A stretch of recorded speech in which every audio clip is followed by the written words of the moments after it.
Now, our next speaker is a man who balances multiple hats. He's a business executive who led HCL Tech from 2007 to 2013.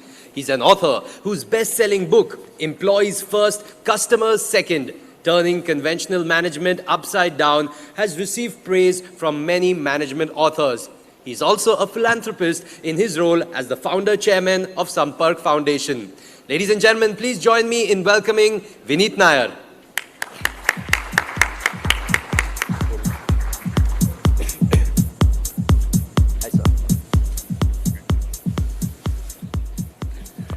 Good evening. I'd like to start with the story of an ant. There were two ants sitting and they were talking about their vision of life. And the first ant said that my vision of life is to be a very rich ant. I want to be actually the richest ant in the world, and I want to try very hard to be that ant. The second ant said, actually, I don't want to be rich. I want to be very fast. I want to be the fastest ant in the world. And therefore, I'm going to work very hard to be a very fast ant. And in walked the third ant, listening to this conversation, and they said, hey, do you have a vision for yourself? And the ant turned to them and said, yes, my vision is not to be an ant anymore. I don't want to be a fat ant. I don't want to be a rich ant. I don't want to be a fast ant. I want to be a butterfly. The day the ant thinks about not being an ant, but being a butterfly, is the day an entrepreneur is born. Most organizations are full of ants. They're running from one place to another, not knowing what to do. But entrepreneurs are not ants. They're butterflies. But it is the unfortunate truth that some butterflies fly and some butterflies never take off. So what makes some butterflies successful? What makes some ants really fly and become these beautiful butterflies? I don't know the answer, but I can tell you from my own experience. I started ComNet in 1993. It took us 10 years to become $100 million, the next 5 to become $1 billion, and the next 3 to become $2 billion. We started Sampark Foundation. It took us 7 years to get to 1 million children, and the next 3 to get to 7 million children, and the next 2, I'm sure, will get to 20 million children. So whenever you look at success as an entrepreneur, what comes to my mind are 3 recipes for success you should think about. First is take chances. You must understand that we hear a lot about problems in life. In 1993, the money was not there. We were borrowing at 36% interest rate. License issues were there. National Stock Exchange was setting up. We bid for National Stock Exchange. They wanted to buy from a company which had experience. We had no experience. And yet we won the contract to set up the world's first, or the India's first exchange, floorless exchange. And the trick to that is to take chances. In life, it is all about taking chances and getting excited about imperfections. When a diamond cutter looks at polished diamond, he should feel bored. When he looks at rough diamond, he should feel excited. When a potter looks at rough clay, the potter should feel excited. So if you are an entrepreneur and you have decided not to be an ant anymore, then whenever there is a problem in life, you should feel excited because you are the only one who can pass over the bridge. Nobody else can. So therefore, if there is a license problem, or there is a funding problem, or there is whatever problem there may be, you need to look at the mirror and say, I will take that chance because I'm the only guy who can take the chance because I'm not an ant. The second is think impossible. You must, I take a lot of leverage of this story, which has always inspired me, of this one-armed boy who wanted to learn judo.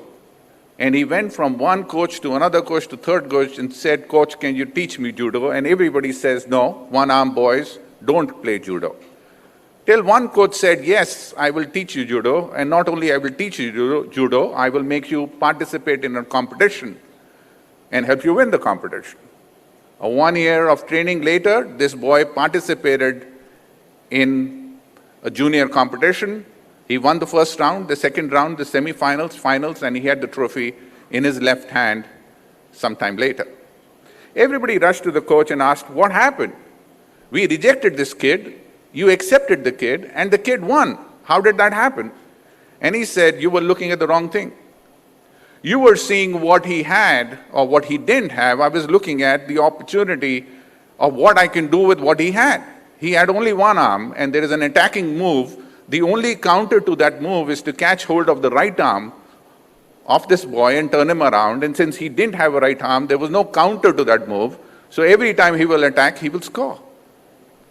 So the question here is that when you look at life with the lens of what can you do, not what you can't do, you will win. If you are not attempting the impossible, how will impossible happen? The reason you became an entrepreneur was to do the impossible. The reason you became an entrepreneur is you did not want to be an ant anymore. So why cry about things which only you can fix? Why not dream big? Why not dream impossible? Why not get excited by opportunities of attempting the impossible? Even if you die attempting the impossible, the world will notice only those people who are at least attempting the impossible, if not achieving the impossible. And if you don't attempt the impossible, impossible will not happen. No government is going to hold your hands. Nobody is interested in you. They are interested in their own thing. They have too many problems. But you are not an ant. You are a butterfly and you can fly.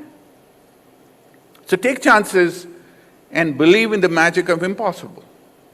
And the last and the most important, you can't do it alone. You must understand, in the Industrial Revolution, when manufacturing industry was born, it was all about processes. Processes were put together and a manager was born. The role of a manager was to try and put people together and get 10 out of 1. That means get more output for every unit of input. But in the digital age, managers don't work because nobody wants to be managed. Your employees don't want to be managed. Your sons and daughters don't want to be managed. Even your wives and husbands don't want to be managed. The word managing is a bad word. Inspire. Inspire your teams to do the impossible. Inspire your teams to climb Mount Everest every day. If you don't inspire your teams, how will you achieve the impossible? So if you truly want to be a butterfly, your team has to be a butterfly, your company has to be a butterfly, and how will they be a butterfly unless you inspire them to be? And that is the question you need to ask. In India, that is the problem. We discuss the problems. We don't discuss opportunities. We don't discuss people attempting the impossible. We discuss the ants. We don't discuss the butterflies. We don't discuss the ants wanting to be butterflies. There is no fun in being a rich ant, a fat ant, and a fast ant. There is a lot of fun in being a butterfly, a failed butterfly or a successful butterfly, but butterfly it is. Congratulations, my butterflies. Fly away. Thank you.